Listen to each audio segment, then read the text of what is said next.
Namaste and Salam Alaikum. Welcome, everyone, to the Essential Spirituality channel, where we delve deep into all things spiritual, mystical, and occasionally religious as well. In today's video, we have a very interesting aspect of religion that we explore through a Sufi story. Kind of fun and interesting story that really brings out what we call the dual function of religion. We also discuss why it's important for us to understand this twofold function of religion and how we can use it to our benefit in our context and our times. So stay with us till the very end of the video and make sure to subscribe to our channel and like our videos.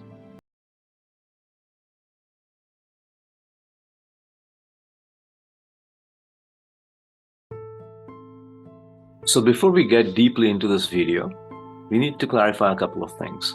Every religion has two functions, one primary function and one secondary function. The primary function is kind of etymological. It's derived from the word religion itself, which is derived from the Latin religare, which means to reconnect. Question is, reconnect what? Reconnect the individual to their divine nature, reconnect the devotee to their object of devotion, reconnect the lover to the beloved. It's unitive in its nature. That's the primary function. Let's not forget this. The second function of religion is to bring about social cohesion. This is a sociological definition of religion, which suggests that religion is nothing but an organized set of values that brings together, organizes different disparate groups and brings them together into a social cohesive unit. That's the second function of religion. With the passing of time, what has happened is that the secondary function has taken on a lot of importance, especially in communities and societies which have a lot of fractures in them, and it serves to bring such fractious societies and elements together into a complete harmonious unit. We can observe this phenomenon in all religions. For example, in Islam. Islamic Arabia, the tribes were constantly warring each other. Post-Islam, they come together into a civilizational unit. With the passage of time, our focus gets more towards this external, towards the secondary function. And the secondary function then overwhelms and overtakes the primary function, which is to reconnect, which is an individual function, which is an internal function. As it is, it's very difficult in this world for us not to be stimulated by the various stimuli constantly vying for our attention. And this applies to religion as well. In Islam, for instance, it might not be uncommon for Muslims to prioritize external practices over internal reflection. So daily prayers and meditative practices might be neglected, but the Friday communal prayer is not missed. Similarly, in Christianity, individuals may not engage in daily devotions, but ensure their presence at Sunday services or for festivals. So the religious experience becomes more of a cultural and social event rather than an inward attempt at connection. And this phenomenon is prevalent across different religions. So concepts like the global community or the ummah and congregations get prioritized over the inward function. For the Sufi, the internal is more important than the external. They can do away with the externals, but they can never do away with the internal core of any religion for that matter, and especially Islam. So this is brought out with a very beautiful anecdotal story of Imam Hamid Ghazali. And he had sort of a lesser known, but in many ways equally great younger brother, Imam Ahmad Ghazali. And this younger brother was less given to the externals or to theology or to philosophy, but he was deeply given to the mystical internal element of Islam. And so they were kind of often at loggerheads with each other as well. And one day the younger brother was rebuked by the elder, Ghazali, and he said, you don't attend the congregational prayer, which I lead, in the city of Baghdad in the famous university Nizamiya. And so Imam Ahmad, he said, okay, fine. Lo and behold, the congregational prayer started. Imam Ghazali, the elder, was leading it, and all was going fine until halfway through the prayer. All of a sudden, the younger brother, Imam Ahmad Ghazali, just suddenly stops and walks out. So obviously, Imam Ghazali, the elder, is irate. He takes it to his mother and he complains that, this is what this younger brother of mine has done, your younger son. And after listening to him quietly, Imam Ahmad responds, the younger brother responds, and he says, I was following your prayer and it was going fine until halfway.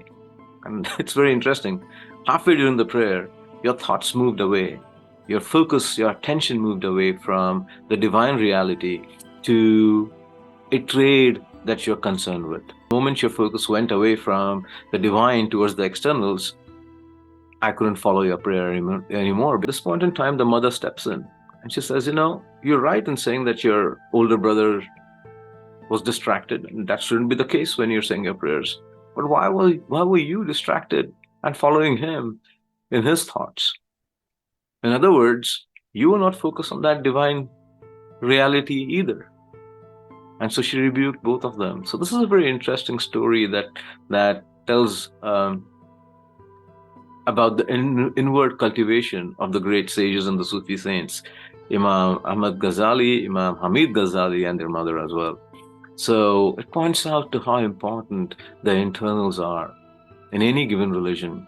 Another very great Sufi, in fact, the Sultan of the Sufis, Hazrat Sheikh Abdul Qadir Muhyiddin Jilani of Baghdad, pointed out that religion without the internals is like a fruit with only its shell. The externals he compared to a shell. And it's not to say that externals don't matter. Of course they do. They have a function, and the function of the external is to protect the internal. And so it's very important for us to be inwardly focused. The more we are inwardly focused, the externals tend to take care of themselves, especially the social functions, which almost become redundant in our world today. Because if you think about it, this is not the world that existed even 200 years ago. 200 years ago, we had civilizational barriers.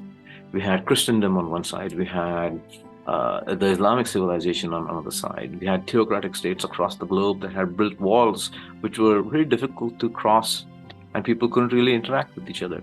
That's not the case anymore. Those boundaries, those walls, those civilizational walls have now completely been destroyed thanks to technology and a global economy. 200 years ago, it took about maybe a few months to get from Europe to Arabia. We can connect with each other instantly, like I'm connecting with you, like you're connecting with your friends online or whatever. Sufi embraces this evolution, this change. He accepts it because it confirms his inward unitive feeling that all is one. All civilizational boundaries melt in this. Every civilization has its own values, its own knowledge that the Sufi loves to learn from, loves to enjoy. Now the internal can get realigned with the external as well. So with that, with the hope that we are connected within and without,